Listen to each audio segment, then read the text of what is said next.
자, 우리 하나님의 말씀 같이 보겠습니다. 하나님의 말씀은 마가복음 1장 21절로 45절. 좀 내용이 길어요. 저와 여러분이 한 절씩 교독하는데 왜 내용이 길까라고 또 궁금하신 분이 계실 것 같아요. 왜냐? 진도가 너무 늦어서 제가 좀 빨리 서둘러서 이제 말씀을 전하려고 합니다. 자, 그러면 교독할게요. 먼저 제가 21절 읽겠습니다. 그들이 가버나움에 들어가니라. 예수께서 곧 안식일에 회당에 들어가 가르치시매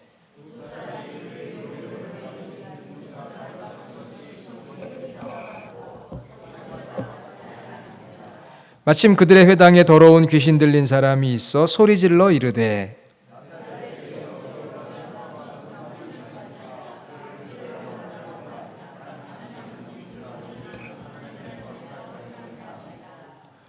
숨 넘어가겠습니다. 천천히 읽어도 괜찮을 것 같아요. 예수께서 꾸짖어 이르시되 잠잠하라. 그 사람에게서 나오라 하시니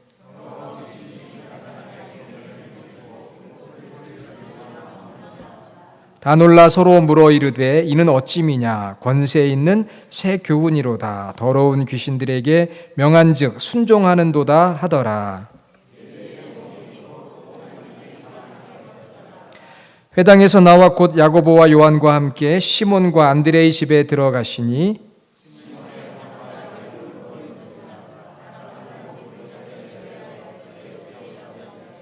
나아가서 그 손을 잡아 일으키시니 열병이 떠나고 여자가 그들에게 수종드니라.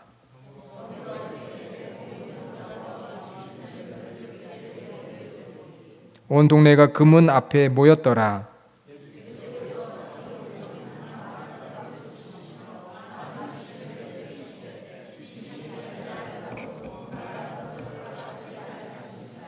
새벽 아직도 밝기 전에 예수께서 일어나 나가 한적한 곳으로 가사 거기서 기도하시더니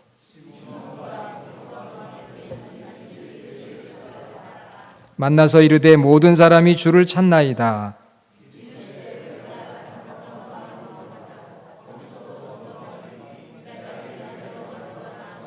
이에 온 갈릴리에 다니시며 그들의 여러 회당에서 전도하시고 또 귀신들을 내쫓으시더라.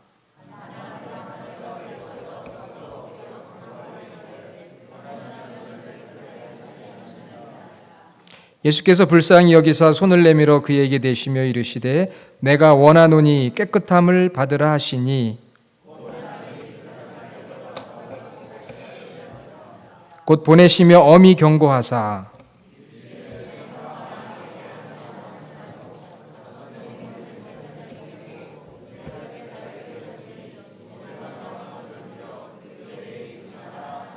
다 함께 읽겠습니다. 그러나 그 사람이 나가서 이 일을 많이 전파하여 널리 퍼지게 하니 그러므로 예수께서 다시는 드러나게 동네에 들어가지 못하시고 오직 바깥 한적한 곳에 계셨으나 사방에서 사람들이 그에게로 나아오더라. 아멘. 할렐루야. 네, 한번 더 할까요? 할렐루야. 예, 코로나19로 인해서 많은 어려움들이 있지요. 우리 주보 뒷면에 보면 제가 여러분과 함께 나누는 말씀 중에 5가지를 여러분에게 같이 협력해서 실행하자 그렇게 말씀을 드렸습니다. 앞으로 당분간은 교회 내에서 악수 대신 우리 목례로 이렇게 인사를 대신하고요. 또 점심 식사할 때 각 셀에서 준비하실 때 개인별로 이렇게 반찬 배식을 하도록 하겠습니다. 기침할 때는 고개를 돌리고 소매로 입과 코를 가리고요. 또 감기나 몸 상태가 안 좋으신 분들은 적당한 휴식이 필요하니까 알려주시면 좋겠고요. 우리 박선영 권사님이 예루살렘 성지순례를 다녀오셨는데 어제 전화가 오셨어요. 자가격리를 하시겠다고. 그래서 오늘 아마 남편 되시는 장로님과 함께 나오지를 못하셨는데 여러분이 그렇게 이해해 주시기 바라고요. 또 수시로 우리가 손을 씻고 교회에 손 소독제를 저희가 준비해 놓으려고 했는데 이미 다 떨어졌대요. 그래서 지금 준비하고 있습니다. 여러분 수시로 손도 닦으시고 물도 마시고 또 건강에 유의해서 우리 교회가 예배 드리는 일에 또 신앙생활 여러분 차질이 없도록 그렇게 협력해 주시면 좋겠습니다. 말씀드린 것처럼 오늘 우리가 함께 읽었던 마가복음 본문이 길어요. 정말 진도가 좀 늦었습니다. 그래서 앞으로 조금 더 본문을 많이 택하여서 같이 읽고 은혜를 나누도록 합니다. 벌써 3월이 시작이 됐거든요. 여러분 열심히 쓰고 계시죠? 말씀 또 읽고 계신 줄로 알아요. 이제 암송까지 드렸으니까 부지런히 또 말씀 훈련에 동참해 주시고, 자, 예수님께서 이제 나타나셔서 첫 번 하신 일이 무엇이었죠? 세례 받으신 일, 겸손하게 세례 요한에게 세례 받으셨고, 그리고 나서는 성령의 인도를 받아 광야에서 40일 동안 금식하시면서 사단의 시험을 받으셨는데 이기셨습니다. 그리고 나서 복음을 전하셨죠. 하나님의 복음. 자, 첫 번째 암송 구절인데요. 같이 한번 외워볼까요? 때가 찼고 하나님의 나라가 가까웠으니 회개하고 복음을 믿으라. 그리고 나서 예수님이 하신 일이 무엇이었습니까? 지난주 말씀드렸는데 제자들을 택하셨어요. 제자들을 부르셨어요. 그래서 제자들에게 예수님께서 하신 말씀 마가복음 1장 17절 우리 다 한번 외워보도록 하겠습니다. 나를 따라오라. 내가 너희로 사람을 낚는 어부가 되게 하리라. 아멘. 예, 그렇게 말씀하셨어요. 자, 저와 여러분 모두가 다 예수님의 제자인 거 맞지요? 예수님 제자 아니라고 생각하시는 분 손 들어주세요. 예, 아무도 없습니다. 다 우리 예수님 제자예요. 그런데 어떤 제자가 되어야 한다고 그랬죠? 제자다운 제자, 온전한 성숙한 제자가 되자, 그렇게 말씀을 드렸고, 이제 오늘은 예수님의 이 사역, 예수님께서 정말 본격적으로 사역이라는 건 일이에요. 일. 예수님께서 이제 일을 시작하셨어요. 사역을 시작하셨는데 그 예수님의 사역의 특징이 무엇일까? 여러분 누가 안 믿는 분이 여러분에게 예수님께서 오셔서 무슨 일 하셨어요? 이렇게 물으시면은 대답할 수 있어야 되겠죠. 예수님께서 하신 그 사역의 특징이 뭔가요? 할 때 말할 수 있어야 됩니다. 왜? 우리는 예수님의 제자니까. 제자가 스승에 대해서 알아야 되잖아요. 그러나 오늘 이 알미 지식적인 알모로 끝나는 걸 우리 주님은 원하지 않으세요. 지식적인 알미 아니라 우리 안에 내주하시는 성령을 통해서 주님이 하신 그 사역, 주님이 하신 일을 오늘 우리가 계속해서 그 사역을 계속해서 이어가기를 원하십니다. 믿습니까? 그러니까 우리가 그 예수님의 사역을 정확하게 알아야 되겠죠. 자, 여러분들이 오늘 말씀을 들으시면서 주보에 노트를 하셔도 좋고 또 기억하시면 좋겠는데, 첫째는 예수님의 사역의 기초, 예수님의 사역의 기초는 무엇인가? 바로 사랑입니다. 사랑. 하나님께서 우리를 사랑하셔서 예수님 이 땅에 보내셨어요. 하나님이 세상을 이처럼 사랑하사. 요한복음 3장 16절. 예수님의 사역의 기초는 사랑이에요. 자, 그러면 저와 여러분들의 사랑의 기초는 무엇이 되어야 합니까? 저희들도 사랑이 되어야 하는 거예요. 그래서 여러분들이 오늘 예배하면서 여기에 사역자들이 있어요. 꼭 목사님만이 아니라 무슨 신학교 졸업장을 가진 사람만이 아니라 오늘 찬양팀을 섬기고 찬양대로, 기도로, 안내로, 봉헌으로 여러분들도 마찬가지입니다. 다 예수님의 제자의 일을 합니다. 그럴 때 우리가 서로 바라보는 마음이 어떤 마음이 되어야 되느냐? 사랑의 마음이 되는 거예요. 그것이 예수님의 사역의 기초였기 때문에 사랑하는 마음으로 우리 찬양팀, 찬양대가 여기 찬양할 때 먼저는 하나님께 영광 돌리는 마음이지만 여기 있는 성도들이 이 찬양을 통해 그 마음의 감동을 받고 같은 은혜를 누리고 이 찬양의 가사가 하나님을 향한 우리의 신앙의 고백이 되기를 원하는 간절한 마음을 가지고 사랑의 마음을 가지고 헌신하는 것입니다. 제가 부목사 시절에 우리 교회도 부목사님들 계신데 다 저보다 훌륭하신 것 같아요. 제 옛날 모습을 보니까 제가 부목사 시절에 목사님, 담임 목사님께 목사님, 저기 집사님은 왜 저렇게 하세요? 좀 마음에 안 들어요. 그렇게 얘기한 적이 있었어요. 그랬더니 담임 목사님께서 목사 사랑으로 봐. 사랑으로 보면 다 이뻐 보여 그러더라고요. 그런데 제가 이제 담임 목사가 돼 보니까 그 마음을 조금이나마 이해가 되더라고요. 사랑의 마음으로 보면 주님이 나를 바라보신 그 마음으로 제가 주님 앞에 볼 때 얼마나 마음에 안 드는 점이 많겠어요. 그래도 주님은 여전히 끝까지 제자들을 사랑하시는 것처럼 나를 사랑해 주시니까 나도 성도들을 바라보고 누구를 바라볼 때 그 주님의 사랑의 마음으로 보는 거예요. 부족한 점, 연약한 점, 마음에 안 드는 점이 아니라 사랑하는 마음으로 바라보면서 섬기는 거지요.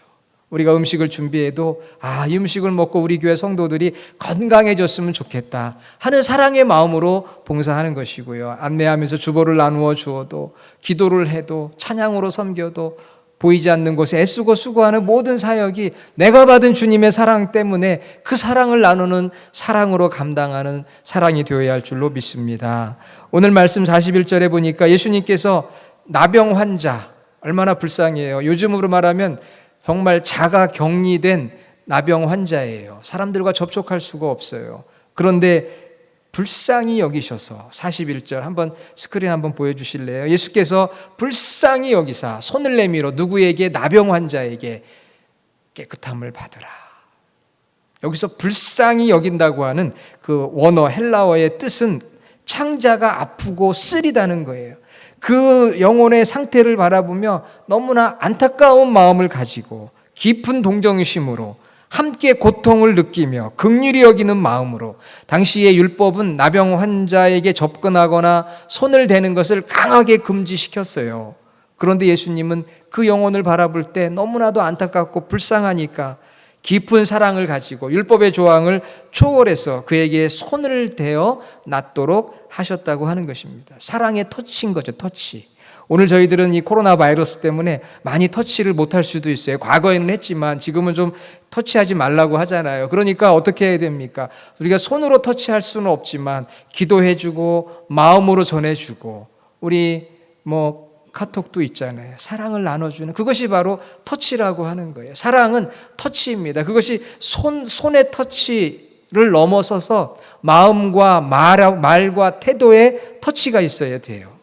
여러분, 우리가 살아가는 이 시대는 얼마나 과학이 발달한 시대입니까? 이미 20년 전에 1999년에 하이터치라고 하는 책이 나왔어요. 미래학자 중 하나로 꼽히는 존 네이스빗이라고 하는 분이 그 책을 썼는데 내용은 간단합니다. 이 최첨단 정보 기술 문명이 우리에게 주는 혜택이, 베네핏이 있다는 거예요. 하지만 불이익도 있다. 그것을 잘 볼 줄 알면서 그 불이익을 어떻게 극복해 나갈 수 있느냐 하는 것이죠. 여러분, 기술이 얼마나 빨리 발전하는지 빛의 속도로 우리 생활 속에 깊이 들어와 있습니다. 인터넷과 스마트폰이나 아이폰. 여러분, 스마트폰, 아이폰 없으면 불안하지요? 내가 살 수 있을까? 이미 우리 과학기술 문명의 포로가 되었습니다. 우리를 빠르고 편리하게 만드는데 분명 기여는 했지만 그것 없이는 살 수 없도록 우리를 가두어 버렸다고 하는 것이에요. 서로를 굉장히 연결시키는 것 같지만 사실은 굉장히 관계가 슈퍼피셜한 피상적인 관계를 만들어 가고 있는 거예요.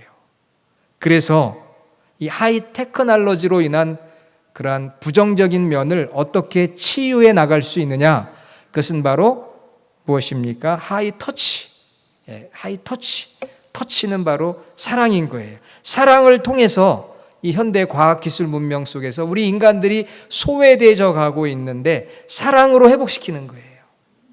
우리 교회는 사랑의 공동체, 제자들의 공동체, 주님의 사랑을 받아 그 사랑을 나누는 공동체.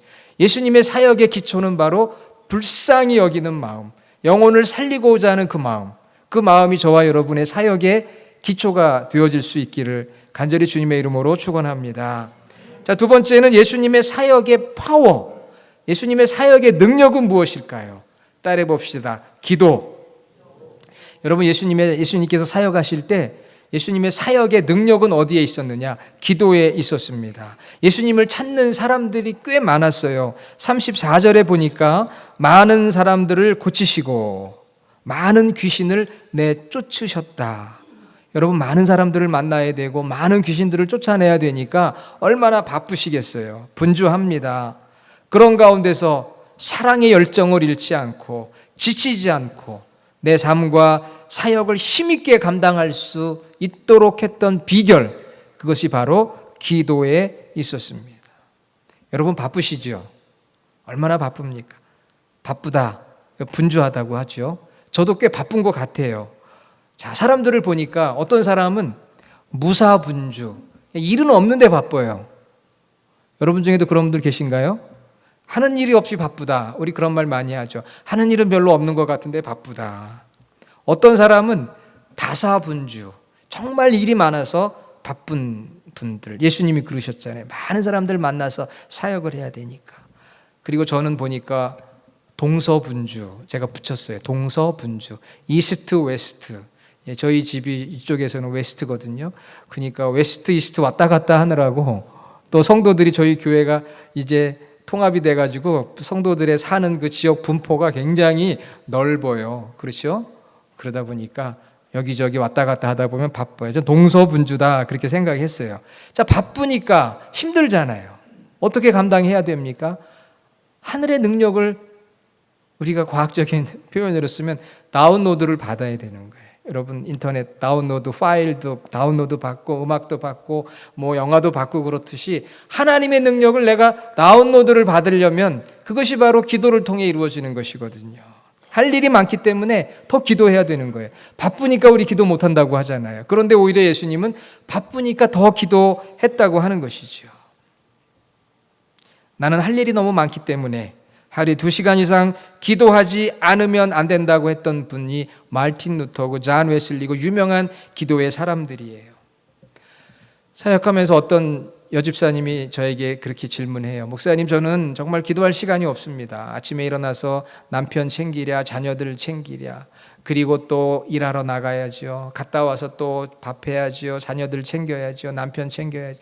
그러다 보면 피곤해서 잠들고 또 그 다음날 또 계속 반복되는 일인데 제가 어떻게 기도를 합니까, 목사님? 그래요. 좀 어떻게 해야 돼요? 너무 바쁜데? 그렇다고 기도 안 할 수는 없잖아요. 그런 분에게 새벽에 나오라고 하기에는 너무 부담이 돼요. 그래도 집에서 하셔야 됩니다. 어떻게 할까요? 어렵지만 30분만 먼저 일어나셔서 기도하시고 잠깐 말씀 보시고, 우리 마가복음 읽으니까, 물론 지금 우리 교회 얘기는 아닙니다만 잠깐 30분만 먼저 일어나세요. 힘들지만 그게 영적인 거룩한 습관이 되면 가정일, 직장일, 교회일 능히 감당할 수 있습니다. 하나님께서 기도하는 자에게 새 힘을 부어주시는 줄로 믿습니다. 그래서 그분이 그렇게 하시더라고요. 얼굴이 달라져요. 기도하면 얼굴이 달라집니다. 고든 맥도날드 목사님은 영적인 열정을 회복하라라는 책에서 우리가 하나님을 향한, 성도를 향한 열정을 손상시키는 7가지 요소가 있는데 그 중에 대표적인 것이 바로 분주함이라고 했어요. 여기저기 너무 분주한 거예요. 바쁜 거예요. 예수님이 그러셨어요. 그런데 기도했어요. 여러분 말씀, 오늘 본문 말씀, 자 35절을 한번 같이 스크린 통해 봅니다. 같이 읽겠습니다. 새벽 아직도 밝기 전에 예수께서 일어나 나가 한적한 곳으로 가서 거기서 기도하시더니, 이 한 절 말씀이 기록된 이유가 무엇일까요? 한 번만 그랬을까요? 아니에요. 에브리데이 예수님은 새벽에 일찍 일어나셔서 사람들 만나시기 전에 한적한 곳에 가서 하나님과 나와의 친밀한 교제를 위해서 기도하셨다고 했어요. 누가 그러더라고요. 누가 새벽 기도에 만들어가지고 이렇게 귀찮게 하는 거야. 누가 만들었어요? 예수님. 새벽 아직도 밝기 전에 예수께서 일어나 나가 한적한 곳으로 가사. 그렇게 말씀드렸더니 또 어떤 분이 그래요. 아니, 그렇다고 해서 꼭 저게 예수님이 새벽 기도 만들었다는 건 아니지 않습니까? 맞아요. 저게 꼭 새벽 기도 만들었다는 건 아니에요. 그런데 그렇게 믿는 거예요. 예수님께서 그렇게 하셨으니까. 아니, 나보다 더 바쁘신 분이 그렇게 하셨다는데 뭐 우리가 그렇게 못할 이유가 뭐가 있겠어요. 여기 예수님보다 더 바쁘다고 생각하시는 분 계시다면 모르지만, 예수님 그렇게 바쁘시지만 새벽 시간을 따로 구별하고 한적한 장소를 구별했어요. 꼭 새벽 기도에 나오라는 게 아니라 여러분이 있는 자리에서 시간을 내어 첫 시간을 하나님 앞에 드리는 기도의 훈련을 통해서 우리는 사역의 능력을 공급받고, 그것을 통해서 하나님을 향한, 우리의 성도 이웃을 향한 그 뜨거운 열정을 잃어버리지 않게 되는 것입니다. 어떤 목사님 그래요. 새벽 기도만 없으면 목회도 할 만한데. 맞아요. 새벽 기도만 없으면 목회도 할 만합니다. 그런데 새벽에 나와서 기도하지 않으면요, 기도할 시간이 없어요. 왜? 바빠요. 그래서 기도하고, 새벽에 성도님들이 좀 많이 나오면 저도 힘이 나죠. 그런데 이제 많이는 못 나오지만 그래도 저는 제 개인의 영성 생활을 위해서 한 명이 나오든 아니면 뭐 자리가 비든. 자, 우리 교회 새벽에 많이 나오셔야 되겠어요? 안 나오셔야 되겠어요? 가까운 데 사시는 분들은 열심히 이렇게 나오시면 또 그것이 여러분이 능력 얻는 길이기도 하고, 앞에 서 있는 목사님을 돕는 길이기도 해요. 제가 목사님을 도울 게 있어야죠. 열심히 기도해 주시고 기도의 자리에 참여하시면 좋습니다. 이제 사순절이 시작이 됐어요. 기도 훈련, 말씀의 훈련. 사람의 방해를 받지 않는 그 시간, 주님과 만나는 그 지성소와 같은 시간을 저와 여러분들이 만들어야 돼요. 그래야 사역할 수 있고요. 찬양대든 찬양팀이든 모든 봉사는 이 기도의 능력이 있어야 돼요. 기도의 능력이 있어야 나도 변화되고 그 찬양을 듣는 사람도 변화가 되는 거예요. 할렐루야. 사역의 능력은 기도에 있습니다. 자, 세 번째, 사역의 완성은 어디에 있느냐? 자, 사역의 완성은 지혜에 있어요. 지혜. 43절 44절에 보니까 예수님께서 나병 환자를 고치셨어요. 그때 예수님께서 어떻게 말씀하시느냐? 엄히 경고하셨어요. 나병 환자에게 엄하게 경고하셨습니다. 뭐라고 경고하셨느냐? 아무에게도 가서 아무 말도 하지 말라. 예수님 이렇게 말씀하셨어요. 왜 그러셨을까? 예수님께서 많은 병자들을 고치시고 귀신을 쫓아내시는 이적을 행하셨습니다. 그런데 그 이야기를 많은 사람들에게 퍼뜨리게 되면 많은 사람들이 예수님을 바라보면서 계속적으로 굉장히 자극적이고 드라마틱한 이적만을 자꾸 요구하게 되는 것입니다. 하나님 나라 천국의 복음과 가르침에는 관심이 없어져요. 이적만은 원하는 거예요. 제가 지난번 일부 때에는 말씀드렸는데 제가 아는 목사님이 목회를 하는데 목회가 잘 안 돼요. 어떻게 목회를 잘할 수 있을까? 생각해 보니까 교인들이 많이 아프잖아요. 저도 그런 생각할 때가 있거든요. 그래서 한의를 공부했어요. 한의를 공부해서 성도들을 영육간에 강건하게 해줘야 되겠다. 그래서 비싼 등록금 내서 한의 공부를 저 뉴욕에 사시는 목사님이 그래서 이제 한의사가 됐어요. 광고를 했습니다. 목사면서 한의사. 성도들이 많이 왔을까요? 안 왔을까요? 많이 왔지요. 당연히 여러분 같으면 안 오시겠어요? 목사이면서 한의사. 여러분의 영육을 책임집니다. 성도들이 많이 몰려온 거예요. 그래서 예배 마치면 상담도 해주고 침도 놔주고 약도. 그런데 시간이 지날수록 교인들이 이 목사님을 목사로 안 보고 자꾸 한의사로 보는 거예요. 목사님 상담할 얘기가 있습니다. 이게 뭐 신앙 상담하려고 하나 그렇게 건강 상담만 하는 거예요. 그리고 교회 와서 생각이 끝나면 누가 먼저 침을 맞을 것인가. 그래서 이 목사님이 결국 그만두셨어요. 본인이 안 하려고 하는데도 자꾸 그렇게 보이니까 그러면 공부한 것이 헛것인가? 아니에요.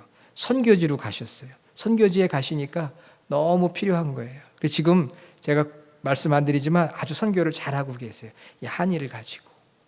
예수님께서 기적을 행하셨는데 가서 알리지 말라. 만약에 알리면 너무 자극적인 이적만을 추구할 것 같아요. 천국 복음에 관심이 없을 것 같아요. 그리고 이런 것 때문에 백성들이 막 열광하고 따라오게 되면 그것을 시기하고 질투하는 유대 지도자들이 생겨서 방해 공작에 부딪힐 것 같아요. 구원사역에 차질을 빚을 것 같아요. 아직은 아니다. 이게 무엇입니까? 때를 분별하는 지혜예요.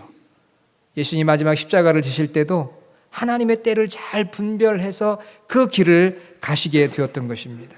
제가 목회를 하면서 느끼는 게 그거예요. 사랑의 열정도 필요하고요. 기도의 능력도 필요한데 지혜가 있어야겠더라고요. 제가 전에 목회하면서 이제 교회가 성장을 해요. 그 새 가족들이 많이 교회 등록하는 거예요. 한때는 막 한 50명 정도가 한인들이 많지 않은 지역인데도 새 가족들이 너무 많이 왔어요. 그러니까 제가 너무 익사이딩 하잖아요. 너무 좋아가지고 새 가족들이 많이 온다고 막 자랑을 하면서 자꾸 막 소개를 하고 그랬더니 기존에 있던 성도님들 눈빛이 달라지더라고요. 목사님은 새 가족만 좋아해. 사실 그런 건 아닌데 이렇게 오해를 하기 시작하더라고요. 여러분 오해하지 마시기 바랍니다. 혹시 여러분 중에 목사님은 저쪽 교회에서 오셨으니까 그쪽 교회 성도들만 사랑하지 않을까 이렇게 생각하지 마세요. 그래서 제가 깨달은 게 있어요. 지혜롭게 해야 된다. 앞으로 새 가족들이 와도 제가 막 좋아하지 않을 것 같아요. 여러분 혹시 여러분들이 보실 때 우리 목사님은 새 가족이 와도 별로 좋아하지도 않고 관심도 없어. 그런 걸까요? 아닐까요? 아니에요. 균형 있게 하려고 노력하는 것뿐이지 사실은 속으로는 좋거든요. 그렇지만 겉으로는 제가 안 좋은 척 할 때도 있어요. 그러니까 여러분들이 보시고 그렇게 이해하시고 가능하면 정말 편애 없이 편견 없이 똑같이 이렇게 하려고 이제 생각을 해. 그게 뭐냐? 바로 지혜인 거예요. 지혜. 그 지혜가 부족하니까 교회가 문제가 생기고 먼저 신앙생활한 사람들이 막 섭섭하게 생각을 하는 거예요. 그렇더라고요. 보니까 지혜가 있어야 돼요. 예수님이 그런 지혜를 가지신 그러니까 사역의 완성은 지혜입니다. 어떤 지혜입니까? 겸손의 지혜. 내가 했어도 저분이 하셨어요. 저분에게 공을 돌리고 배려하고 존중하는 겸손의 지혜. 나 혼자 하는 것이 아니라 함께 내가 하면 더 빨리 잘할 수가 있지만 좀 기다려주고 함께 가는 거. 빨리 가면 혼자는 빨리 갈 수 있지만 그러나 같이 가야 오래 간다고 하는 아프리카 격언이 있습니다. 내가 하면 빨리 할 수가 있어요. 하지만 같이 하려고 하니까 좀 늦어질 수도 있어요. 그러나 함께 하는 게 중요합니다. 분별의 지혜, 때를 기다리는 거예요.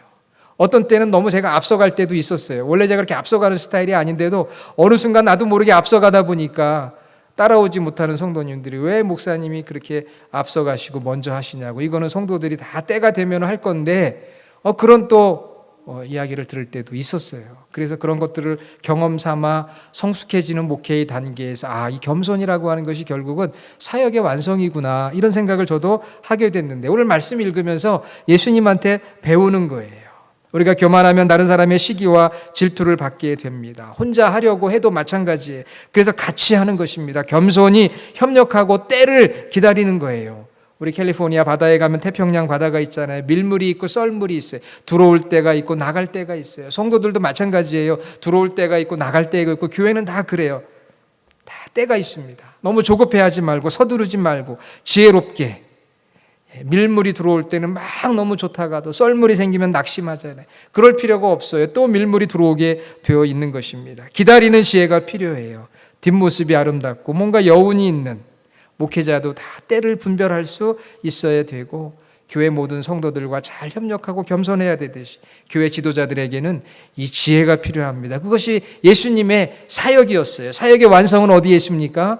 지혜에 있는 것이에요. 자, 그러면 이제 마지막 네 번째로 예수님의 구체적인 사역이 무엇이었는가? 그것은 바로 가르치시고 전하시고 고치신 거예요. 가르치는 것은 티칭이고요. 전하시는 것은 프리칭.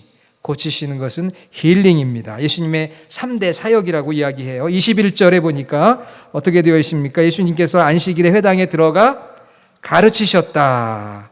또 두 번째 26절에 보니까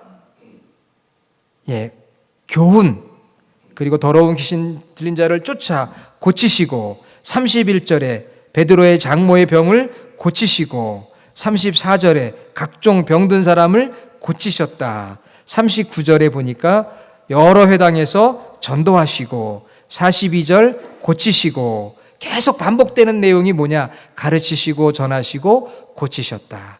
그래서 이 앞자를 따서 제가 이름을 한번 붙여봤어요. 따라해 봅시다. 가전고. 냉장고가 아니고요. 가전고. 자전거가 아니고 가전고. 가르치시고 전하시고 그 다음에 고치시고 가르침, 말씀을 가르쳤어요. 새로운 교훈, 그것이 무엇입니까? 교육이잖아요.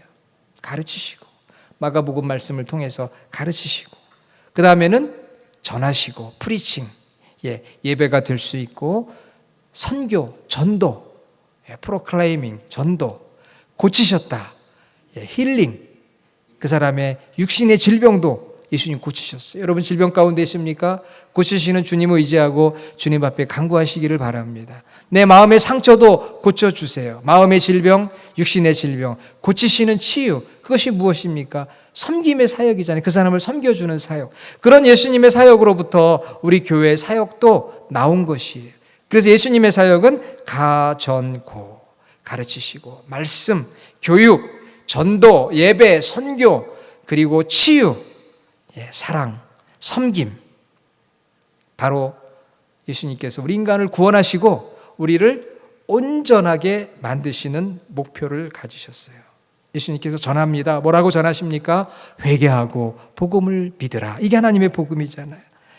새로운 교훈을 가르쳐 주세요. 율법에서 가르쳐 줄 수 없었던 새로운 말씀, 재해석을 해 주십니다. 약함을 고침받아 건강해지고 평안해지도록 그렇게 합니다. 요즘 우리 교회 탁구 좀 열풍이 불었어요. 열심히 수요일 날, 토요일, 주일에 탁구를 칩니다. 왜 탁구를 칠까요? 어떤 분은 그래요. 목사님 탁구 좋아하시니까. 맞아요. 저 탁구 좋아합니다. 하지만 뭐 제가 좋으라고 치는 것도 있긴 하지만 저는 성도님들이 건강해지길 원합니다. 오셔서 열심히 탁구도 치시고, 뭐 골프 좋아하시는 분 골프도 치시고, 뭐 댄스를 하시는 분은 댄스도 하시고, 에어로빅도 하시고, 산책도 하시고, 하이킹도 하시고, 건강해져야 되잖아요. 그렇죠? 건강해서 주님 주신 그 시간 동안 주님께 영광 돌리는 사역을 감당해야 되잖아요. 그러니까 우리가 그 자리에서 일어나서 열심히 운동도 하고, 교회는 그렇게 운동도 하고 건강하도록 도와야 돼요. 영육간에 강건하도록 도와야 됩니다. 자, 우리 성도들은 다 예수님의 제자입니다. 예수님의 제자들은 이 사역자예요. 사역자. 미니스트리, 워크, 일을 해야 돼요. 신학교 졸업장만 받았다고 일하는 게 아니에요. 주님을 만나 주님의 제자가 되면 누구나 다 일을 하는 거예요. 그런데 그 일은 직분으로 하는 것도 아니고요. 주님과의 만남과 교제 속에서 주님을 알고 주님의 마음을 아는 거예요. 사랑의 마음, 주님의 그 영성, 기도의 영성을 아는 거예요. 주님의 태도, 지혜로운 태도를 아는 거예요. 그리고 주님이 하셨던 가전고 사역을 하는 거예요. 지식으로만 알고 주님이 이렇게 하셨대가 아니라 내가 그 주님과 깊은 교제를 나누면서 주님의 마음으로, 주님의 영성으로, 주님의 태도로 주님의 일을 나눌 수 있는 우리 예수님의 제자들, 예수님의 사역자들이 다 되실 수 있기를 간절히 주의 이름으로 축원합니다. 아멘. 기도하겠습니다. 하나님 감사합니다. 예수님의 제자된 저희들 사역을 감당하면서 주님의 사역을 알고 닮아서 우리를 통해 주님의 사역이 드러나게 하여 주시옵소서. 하나님 정말 저희들은 많이 부족합니다. 오늘 말씀을 통해 주님과 깊은 교제를 갖고 새 힘을 얻는 저희 모두가 되게 하여 주시옵소서. 예수님의 이름으로 기도드립니다. 아멘.